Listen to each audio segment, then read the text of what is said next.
નમસ્તે વિદ્યાર્થી મિત્રો, ધોરણ 9 ની અંદર સામાજિક વિજ્ઞાનમાં આપણે કાલે એક ચેપ્ટર 11 નું પૂરું કર્યું. આજે હવે 12મું ચેપ્ટર જે છે ભારતીય લોકશાહી એના વિશે અભ્યાસ કરશું.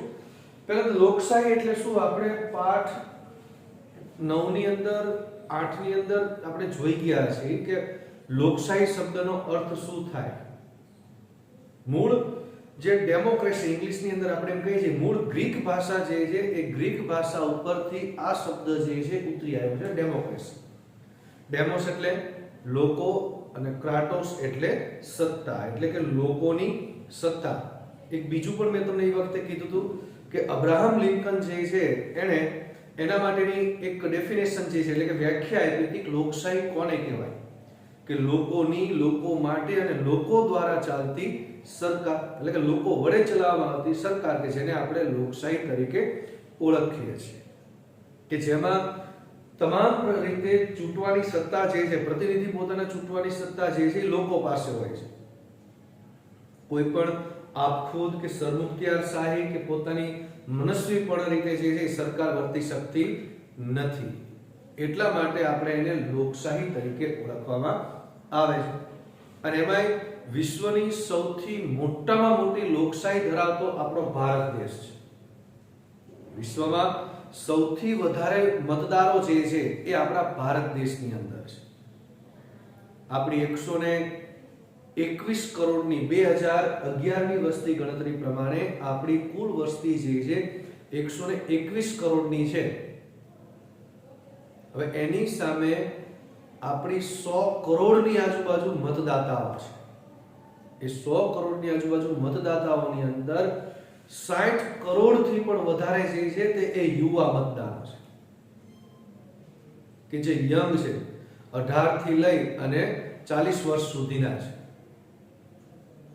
તો આવ્યો આપણો લોકશાહી જે છે કે જેને આપણે દુનિયાની સૌથી મોટી લોકશાહી ધરાવતો આપણો ભારત દેશ છે. આમ તો લોકશાહી ઘણા બધા દેશોની અંદર છે, પણ આમ છતાં પણ ભારત દેશની લોકશાહી જે છે એ દુનિયાના બધા દેશ કરતા આપણી અલગ છે. શું કામ અલગ છે? એક તો સૌથી વધારે વસ્તી ધરાવતો દેશ છે, દુનિયાની સૌથી મોટું બંધારણ ધરાવતો આપણો ભારત દેશ છે, અને દુનિયાની સૌથી મોટામાં મોટી લોકશાહી ધરાવતો આપણો ભારત દેશ છે. એટલા માટે દુનિયાના જેટલા પણ લોકશાહી ધરાવતા દેશો જે છે એ બધા જ દેશો કરતા આપણો ભારત દેશ જે છે એની એક અનોખી લોકશાહી છે. કારણ કે આપણે ઘણું બધી વિવિધતા જે છે ભૌગોલિક દ્રષ્ટિએ જોઈએ, સામાજિક દ્રષ્ટિએ જોઈએ, સાંસ્કૃતિક દ્રષ્ટિએ જોઈએ, તો ઘણી બધી વિવિધતાઓ જે છે એ ભારત દેશની અંદર આવેલી છે.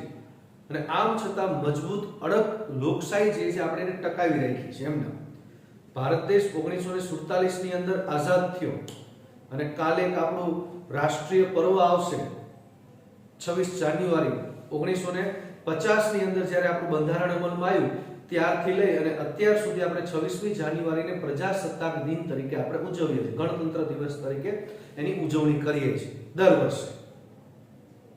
તો ત્યારથી શરૂ કરી, કારણ કે પ્રજાસત્તાક દિન એટલા માટે કે બંધારણ અમલમાં આવ્યું, બંધારણ અમલમાં આવવાના કારણે પ્રજાના હાથમાં સત્તા આવી, એટલે કે લોકોના હાથમાં સત્તા આવી, એટલે ત્યારથી આપણે પ્રજાસત્તાક દિન તરીકે એ દિવસને ઉજવીએ છીએ. કાલ કરતા આપણે આજ 6.5 દાયકા કીધા છે અંદર, પણ એનાથી પણ વધારે સમય જે છે એ આપણી ભારતીય લોકશાહીનો થઈ ગયો છે. 70 થી 75 વર્ષ સુધી આપણી ભારતીય લોકશાહી જે છે એ એમના અડગ ટકી રહી છે. ઘણા બધા ઉતાર ચઢાવ આવ્યા, ઝંઝાવાતો આવ્યા, ઘણી બધી લોકશાહીની અંદર અમુક એવા પરિવર્તનો આવ્યા. ઘણી બધી એવી પાર્ટીઓ હતી કે જેને પહેલા 400 થી પણ વધારે બેઠકો મળતી હતી લોકસભામાં, એ અત્યારે 40 બેઠકો માંડ મળે છે. તો અમુક એવી પાર્ટી હતી કે જેને પહેલાના સમયની અંદર માત્ર 3 કે 4 બેઠકો મળતી હતી, એ પાર્ટી અત્યારે 300 બેઠકો મેળવે છે. તો આ એક લોકશાહીના ઉતાર ચઢાવ જ છે. ભૂતકાળની અંદર એવું પણ બનેલું છે કે કોઈક પાર્ટી જે છે એને સરકાર રચવામાં માત્ર એક મતના કારણે એની સરકાર જે છે ન બની શકી, એક મત ઓછો મળ્યો એમ. આપણે કહીએ છીએ કે એક મતની તાકાત શું છે, એમ તો આ એક મત એને ન મળ્યો, એના કારણે એમની સરકાર જે છે ન બની શકે. આપણે પાર્ટીના કોઈના નામ નથી હું લેતો, પણ ખાલી એમને તમને માહિતી આપું છું. તો ઘણી આપણા દેશની અંદર આ એક લોકશાહી ધરાવતો દેશ છે કે જ્યાં ઇમરજન્સી એટલે કે કટોકટી જે છે એ લાદી દેવામાં આવી હતી. આમ છતાં આપણા ભારત દેશના લોકો જે છે એટલે કે મતદારો જે છે એમની નિષ્ઠા, એમની કોઠાસૂઝ, આ બધાના કારણે આપણા ભારત દેશની અંદર આઝાદીના આટલા વર્ષો પછી પણ લોકશાહી ટકી રહી છે. હજી એમના અડગ છે, મજબૂત છે. આપણે લોકશાહીને જવા દીધી, શાસન વ્યવસ્થા એને જવા દીધી નથી કે કોઈ પણ વ્યક્તિ છે આપ ખુદ શાસન વ્યવસ્થા નથી આવી જાય છે. અંગ્રેજો જ્યારે ભારત દેશ છોડીને જતા હતા ત્યારે એમણે એવું કીધું હતું કે ભારત દેશની અંદર લોકશાહી જે છે એ જાજો સમય ટકી શકશે નહીં. કાં ત્યાં સરમુખત્યારશાહી આવી જશે અને કાં ત્યાં સૈન્ય શાસન વ્યવસ્થા આવી જશે. પણ આપણે સાબિત કરીને બતાવ્યું છે કે આપણે અંદર હજી પણ એવી કોઠાસૂઝ છે કે આપણે લોકશાહીને જીવી રહ્યા છીએ, લોકશાહીને ટકાવી રહ્યા છીએ. કે આપણી સાથે આપણામાંથી જ અલગ પડેલો દેશ પાકિસ્તાન, હજી સુધી પાકિસ્તાનની અંદર એકેય સરકાર એવી નથી કે જેને 5 વર્ષ જે પૂરા કર્યા હોય, ટર્મ આખી એક પૂરી કરી હોય. આપણા ભારત દેશની અંદર તો જો દર 5 વર્ષે ચૂંટણીઓ થાય છે. દર 5 વર્ષે આપણે સરકાર જે છે એ ફરીથી ચૂંટણીઓ થાય છે, પોતાના 5 વર્ષની ટર્મ જે આવે પૂરી કરે છે. પણ પાકિસ્તાનની અંદર હજી એક પણ સરકાર એવી નથી કે જેણે પોતાના 5 વર્ષ જે છે પૂરા કરી શકે, કાર્યકાળ પૂરો કર્યો હોય. 2 વર્ષ, 3 વર્ષ કે 4 વર્ષ સુધી ચાલે એટલે સરકાર પડી જાય. આવું જ થાય છે ત્યાં. તો એના માટે ખરેખર આપણે ગૌરવ લેવા જેવી બાબત છે કે લોકશાહીનું આપણે રક્ષણ કરીએ છીએ, એનું આપણે જતન કરીએ છીએ. એટલે આપણી ભારતીય લોકશાહી જે છે એ લોકશાહીના થોડાક એના લક્ષણો છે. એ લક્ષણોની આપણે વાત કરીએ. સૌથી પહેલું લક્ષણ છે લોકશાહીમાં ચૂંટણી.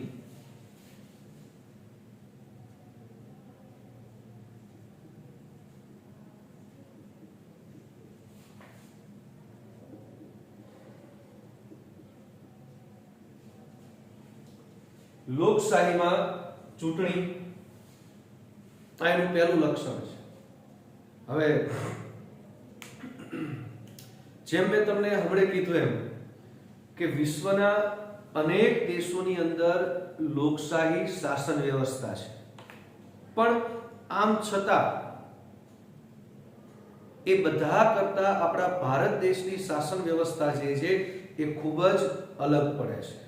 એની શાસન વ્યવસ્થા જે છે એ ભિન્ન છે, અલગ છે. શું કામ અલગ છે? જે અગાઉ મેં તમને કીધું કે આપણી ભૌગોલિક પરિસ્થિતિ, સાંસ્કૃતિક પરિસ્થિતિ, આ બધું જે છે, સામાજિક પરિસ્થિતિ એ વિવિધતા ધરાવે છે. લોકશાહીની અંદર મતદાર જે છે એ મત આપે છે અને પોતાના મનપસંદ જે ઉમેદવાર જે છે એને ચૂંટીને લઈને આવે છે. શાસન વ્યવસ્થાની અંદર ભિન્નતા જે છે મેં તમને કીધું એમ કે આપણે સંસદીય શાસન વ્યવસ્થા છે. અમુક બીજા દેશ જેમ કે અમેરિકા હોય તેની અંદર પ્રમુખ્ય શાસન વ્યવસ્થા છે. એ સંસદીય શાસન વ્યવસ્થા એટલે શું, પ્રમુખ્ય શાસન વ્યવસ્થા એટલે શું, એ આપણે આગળ આવશે ત્યારે એની વાત કરશું. પણ લોકશાહીની અંદર જે છે એ લોકશાહીમાં મતાધિકાર અને મતદાન એ સર્વ માન્ય બાબત છે કે બધાની અંદર આ એક લોકશાહીની અંદર કોમન બાબત હોય છે.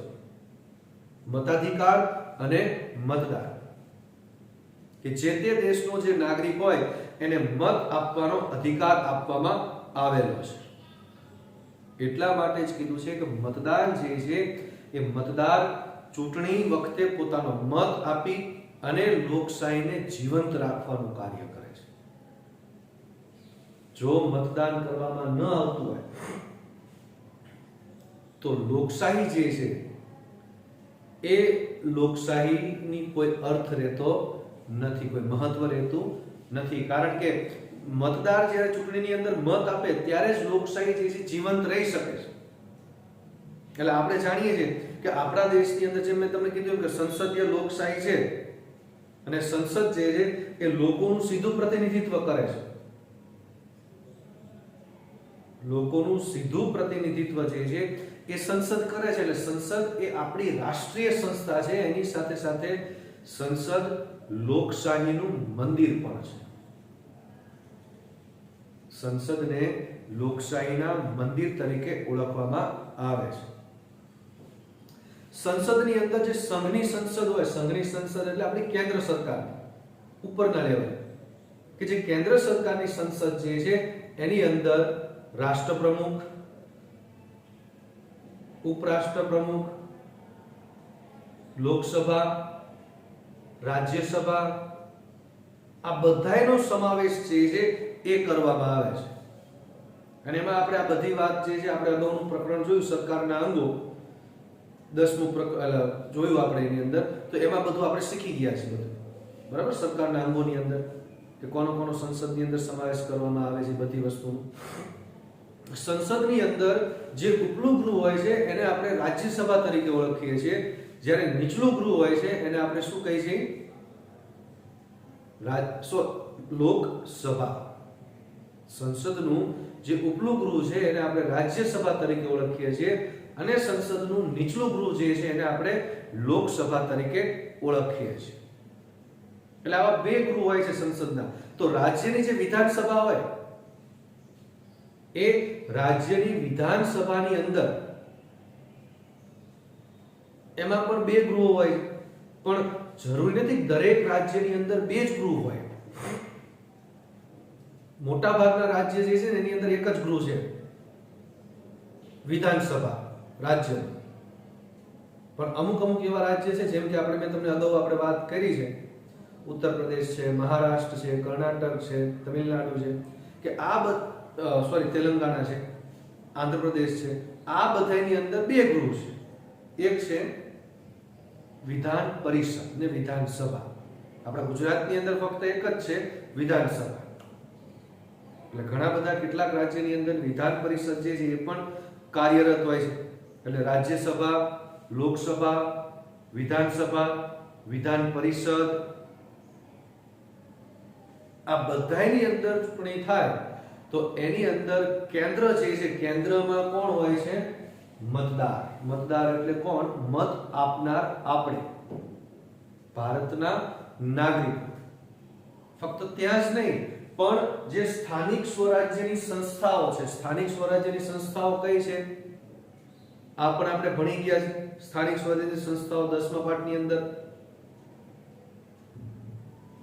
ગ્રામ પંચાયત, તાલુકા પંચાયત, જિલ્લા પંચાયત, નગરપાલિકા, મહાનગરપાલિકા અને મહાનગર નિગમ. આ સ્થાનિક સ્વરાજ્યની સંસ્થાઓ છે કે જે નીચેના લેવલે રહી અને કાર્ય કરે છે રાષ્ટ્રના અને દેશના વિકાસમાં. એટલે આની અંદર પણ ચૂંટણીઓ જ કરવામાં આવે છે, મતદાન જ આપવામાં આવે છે.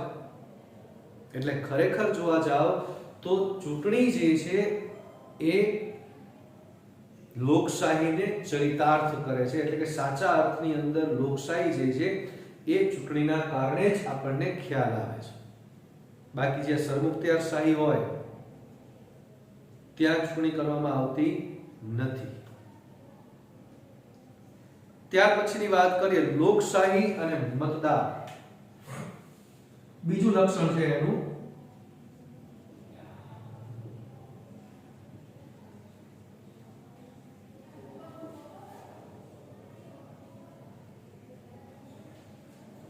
લોકશાહી અને મતદાર.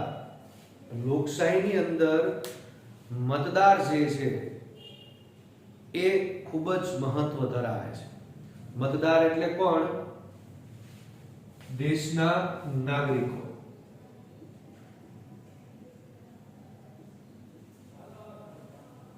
મતદાર એટલે દેશના નાગરિકો. આપણા ભારત દેશની અંદર પુખ્ત વય મતાધિકાર રાખવામાં આવ્યું છે. ભારત દેશની અંદર શું રાખવામાં આવ્યું છે? પુખ્તવય મતાધિકાર એટલે કે સાર્વત્રિક, સોરી આગળ એક શબ્દ લગાડવાનો ભૂલી ગયો છું, સાર્વત્રિક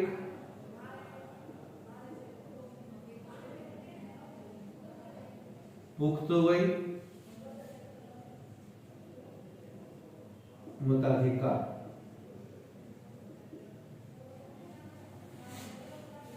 હવે સાર્વત્રિક એટલે શું? બધાને. અને પુખ્ત વય એટલે 18 વર્ષથી મોટી ઉંમર. અને મતાધિકાર એટલે એક મત આપવાનો અધિકાર. સાર્વત્રિક પુખ્ત વય મતાધિકાર એટલે કે સાર્વત્રિક એટલે બધાને, પુખ્ત વય એટલે કે 18 વર્ષથી મોટી ઉંમરનાને, મતાધિકાર એટલે કે એક મત આપવાનો અધિકાર, કે જે ભારતનો નાગરિક છે. ભારતનો જે નાગરિક છે એવા ભારતના દરેકે દરેક નાગરિકને કે જે 18 વર્ષથી મોટી ઉંમરના છે, 18 વર્ષથી મોટી ઉંમરના છે તેવા દરેક નાગરિકને એકમત આપવાનો અધિકાર જે છે એ ભારતના બંધારણ દ્વારા એમને આપવામાં આવેલો છે. હા, પણ કેવા વ્યક્તિ મત આપી શકે? એક, માનસિક રીતે અસ્થિર ન હોય, બરાબર, માનસિક રીતે અસ્થિર ન હોય, મતદાર યાદીમાં જેનું નામ નોંધાયેલું હોય, આવા વ્યક્તિઓ જે છે એ જ મત આપી શકે છે. બાકી મતદાર યાદીની અંદર તમારા ઘરે તમારા મમ્મી પપ્પા કે તમારા મોટા ભાઈ કે હશે તો એમની પાસે તો વોટર આઈડી કાર્ડ હશે, વોટર આઈડી કાર્ડ હશે એમની પાસે, બરાબર. તો એ જે છે એનાથી જ્યારે પણ એમનું મતદારની યાદીની અંદર એમનું નામ નોંધાવેલું છે, એનો મતલબ એવો થાય કે એ ક્યાંય પણ પોતાના વિસ્તાર પ્રમાણે જ્યાં પણ ચૂંટણી થાય ત્યાં તે મત આપી શકે છે. વિસ્તાર પ્રમાણે મતદાન જે છે એ ડિવાઈડ કરેલા હોય, જે તે વિસ્તારમાં રહેતા હોય એના આધારે, જેને આપણે ચૂંટણી કાર્ડ તરીકે પણ ઓળખીએ છીએ ગુજરાતીની અંદર. જો આવી રીતે કોઈનું નોંધાયેલું ન હોય તો એ મત ન આપી શકે. આ ઉપરાંત જો કોઈ વ્યક્તિ માનસિક રીતે અસ્થિર મગજનો હોય, માનસિક રીતે અસ્થિર મગજ એટલે કે પાગલ હોય, તો એને પણ મત આપવાનો અધિકાર નથી. એટલે આ ભારતીય નાગરિક જે છે એ કોઈ પણ પ્રકારના ભેદભાવ વગર મત અધિકાર આપી શકે છે. આપણા ભારત દેશની અંદર શિક્ષણનું પ્રમાણ ઓછું છે, નિરક્ષરતા વધારે છે, ગરીબીનું પ્રમાણ વધારે છે, પણ આમ છતાં આપણા ભારતીય નાગરિકો માટે જે સાર્વત્રિક પુખ્ત વય મતાધિકાર જે છે એ બંધારણની અંદર આપવામાં આવ્યો છે. તો બંધારણે આપણા ઉપર અથવા તો બંધારણના જે ઘડવૈયાઓ હતા એ વખતના, એમણે આપણા ઉપર વિશ્વાસ મૂક્યો છે. ભારતના નાગરિકો ઉપર જે આપણે અત્યાર સુધી હજી પણ એ વિશ્વાસ જે છે એ જાળવી રાખ્યો છે. કે એમણે વિશ્વાસ મૂક્યો હોય કે સાર્વત્રિક પુખ્ત વય મતાધિકાર અંતર્ગત દરેક વ્યક્તિને એક મત આપવાનો અધિકાર છે. એટલે કે આ એકમત સિદ્ધાંત જે છે એ આપણે સ્વીકાર્યો છે કે કોઈ પણ વ્યક્તિ લોભ, લાલચ, ડર, શરમ, સંકોચ વગર નાગરિકે જ્ઞાતિ, ધર્મ, જાતિ, શિક્ષણના ભેદભાવ વગર મતદાન કરવાનો તેને અધિકાર છે. કોઈ પણ વ્યક્તિ લોભ, લાલચ, ડર વગર મતદાન કરી શકે છે. પણ મોટા ભાગે આપણે થાય છે શું? મતદાન આપવા માટે લાલચ આ વધારે હોય છે. લાલચ જે છે એ વધારે પ્રમાણમાં આપણા ભારત દેશમાં જોવા મળે છે. મોટા ભાગના નાગરિક હોય, તમે જોજો ચૂંટણી આવે એટલે નેતાઓ ચાલુ થઈ જાય, આંટા ફેરા કરવામાં, સભા ભરવામાં એમ બધે. અને ગરીબ લોકો હોય એની અંદર આ વિતરણ કરે, અમે આમ કરશું, ગરીબોને આ આપશું, આટલા પૈસા આપશું, આટલા રૂપિયા આપશું ને આવી બધી જાહેરાતો કરે. એટલે એનાથી શું થાય? ગરીબ લોકો હોય એ લલચાય છે, એ પોતાનો લાભ જોઈએ. એટલે જે યોગ્ય ઉમેદવાર હોય એ યોગ્ય ઉમેદવારને તે મત આપતા નથી. અને લોભ લાલચના કારણે બીજાને મત આપી દે છે. પછી શું થાય? ઓલો એક વખત દેખાય ને બીજી 5 વર્ષ દેખાય. આવું બને પોતાના મત વિસ્તારની નાસ્તા ને આવું બધું કરાવે. એટલે જો આપણે એક સરસ મજાનો શેર છે कि गरीबों की थाली में पुलाव आ गया, गरीबों की थाली में पुलाव आ गया, लगता है मेरे देश में फिर से चुनाव आ गया.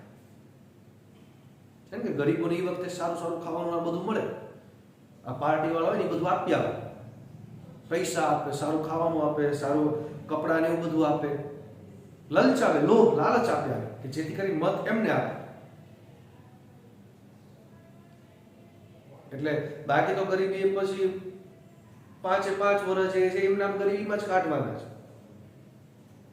ગરીબ કે દર મહિને ચૂંટણી આવતી હોય કેવું સારું, એમને દર મહિને સારું સારું ખાવા તો મળે. પણ આ લોભ લાલચ આપણે નથી રાખવાની. કોઈ પણ પ્રકારની લાલચ વગર મતદાન કરવાનું છે. એ દરેકે દરેક એક જાગૃત નાગરિકની ફરજ બને છે કે આપણે આપણા જાગૃત નાગરિક તરીકે મત આપીએ. કારણ કે ઘણા બધા એવું વિચારે આપણે કે ભાઈ હું એક મત આપવા નહીં જાઉં તો શું ફેર પડશે, હું એક મત આપવા નહીં જાઉં તો ફેર શું પડશે? ઘણો બધો ફેર પડી છે. એક મત, જેમ મેં તમને આપણે શરૂઆતમાં જ કીધું, એક મત ઓછો મળવાના કારણે કેન્દ્રની અંદર સરકાર નથી બની, સરકાર પડી ગઈ. એટલે કે સરકાર નો રચી શક્યા. તો એક મતની તાકાત છે. ઘણા બધા એવા વ્યક્તિઓ હોય છે કે જે એક મત માટે પણ હારી ગયા હોય છે. એમને કદર થાય એક મતની શું કિંમત હતી. તમારા ઘણા બધા બોર્ડમાં પણ એવા વિદ્યાર્થીઓ 10મા ને એમાં કે 1 કે 2 માર્ક માટે એ વર્ગની અંદર આવતા રહી ગયા. તો ત્યારે કદર થાય કે 1 માર્કની કે 1 મતની શું કિંમત છે. એટલે ભારત દેશની અંદર ભારતના દરેકે દરેક નાગરિકો જે છે એ નાગરિકોને કોઈ પણ જ્ઞાતિ, જાતિ, ધર્મ, ભાષા, પ્રદેશ, લિંગ આવા કોઈ પણ પ્રકારના ભેદભાવ વગર, શિક્ષણનો કે કોઈ પણ ભેદભાવ હોય એ ભેદભાવ વગર એને મત આપવાનો અધિકાર આપવામાં આવ્યો છે. એટલે લોકશાહીની અંદર મતદાન પ્રક્રિયા જે છે એ ખૂબ જ મહત્વપૂર્ણ પ્રક્રિયા છે. લોકશાહીની અંદર એટલે આપણા દેશની અંદર એટલે જ તે બધાને સાર્વત્રિક પુખ્ત વય મતાધિકાર આપવામાં આવ્યો છે. મતદાન આપણો અધિકાર તો છે જ, પણ એની સાથે સાથે લોકશાહીને જીવંત રાખવા માટેની એ આપણી એક પવિત્ર ફરજ પણ છે કે ફરજિયાતપણે આપણે પણ મતદાન કરવું જોઈએ. આપણા અધિકારનો ઉપયોગ જે છે આપણે કરવો જોઈએ. પછીનું લક્ષણ છે એનું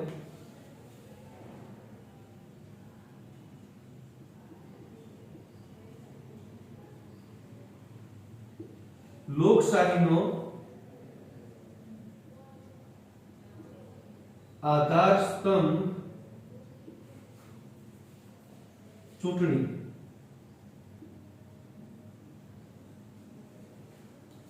લોકશાહીનો આધાર સ્તંભ ચૂંટણી.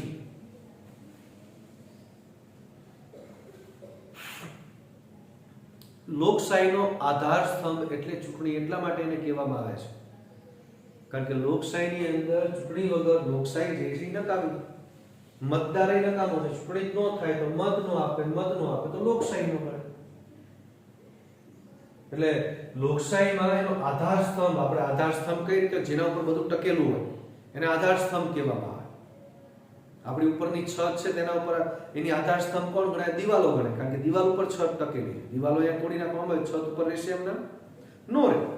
તો એવી જ રીતે જો ચૂંટણી ન થાય તો લોકશાહી નો ગણાય. એટલે આધાર સ્તંભ જે છે લોકશાહીનો એ ચૂંટણી છે. એટલે ચૂંટણી વખતે જેટલા પણ લોકશાહી દેશો હોય એ દેશોની અંદર ચૂંટણી વખતે આપણે ઉત્સવ જેવું વાતાવરણ થઈ જાય છે. અને ચૂંટણીના કારણે જ જે પ્રજા છે એ પ્રજાને તેના પ્રતિનિધિનું મૂલ્યાંકન કરવાની તક મળે છે કે પોતે નક્કી કરી શકે કે પોતાના ઉમેદવારે કેટલા કાર્યો સારા કર્યા છે કે નથી કર્યા. જો ફરીથી ચૂંટાઈ ના આવે તો એનો મતલબ એમ કે એને કાર્યો સારા કર્યા છે. જો ફરીથી ચૂંટાઈ ન આવે એનો મતલબ એવો કે એને પ્રજાલક્ષી કોઈ કાર્ય નથી કર્યું એટલે હારી ગયું. એટલે ચૂંટણીની અંદર જે નિર્ધારિત કરેલી લાયકાતો જે છે, આપણે લાયકાતો મેં તમને અગાઉના પાઠની અંદર આપણે કહી જ દીધી છે કે લોકસભાના સભ્ય બનવું હોય તો શું લાયકાત જોઈએ, રાજ્યસભાના સભ્ય બનવું હોય તો શું લાયકાત જોઈએ, વિધાનસભાના સભ્ય બનવું હોય તો શું લાયકાત જોઈએ.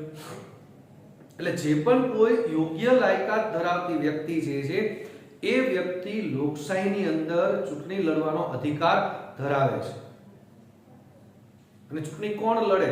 તો કે રાજકીય પક્ષ ઉપરાંત અપક્ષ જે છે એ પણ ચૂંટણી લડતા હોય છે, ઉમેદવારી કરતા હોય છે. અને ચૂંટણીની અંદર જે પણ કોઈ રાજકીય પક્ષ અથવા તો જે રાજકીય પક્ષોનું ગઠબંધન જે છે એ ગઠબંધન વિજેતા બને, સૌથી વધારે જેના ઉમેદવારો ચૂંટાય એ સત્તા ઉપર આવે છે, એટલે કે સરકાર બનાવે છે. એટલે લોકશાહીની અંદર લોકોનું સમર્થન મેળવવું એ ખૂબ જ જરૂરી છે, કારણ કે લોકોનું સમર્થન મેળવીને પછી જ સત્તા સુધી પહોંચી શકાય છે. એટલે આપણી લોકશાહીની અંદર જે ટોચની સત્તા જે છે અથવા ટોચની સંસ્થા જે છે એ ટોચની સંસ્થા સંસદ એટલે કે લોકસભા અને રાજ્યસભા ગણાય છે. જ્યારે પાયાનો એકમ જે છે એ પાયાનો એકમ કોણ ગણાય છે? ગ્રામ પંચાયત. એટલે મેં તમને કીધું હતું ગ્રામ પંચાયત, એના ઉપર તાલુકા પંચાયત, એના ઉપર જિલ્લા પંચાયત, એના ઉપર નગરપાલિકા, એના ઉપર મહાનગરપાલિકા, એના ઉપર મહાનગર નિગમ, એના ઉપર વિધાનસભા કે વિધાન પરિષદ અને એના ઉપર લોકસભા કે રાજ્યસભા એટલે કે સંસદ. એટલે આખે આખું આ માળખું જે છે તે એકબીજા સાથે જોડાયેલું છે.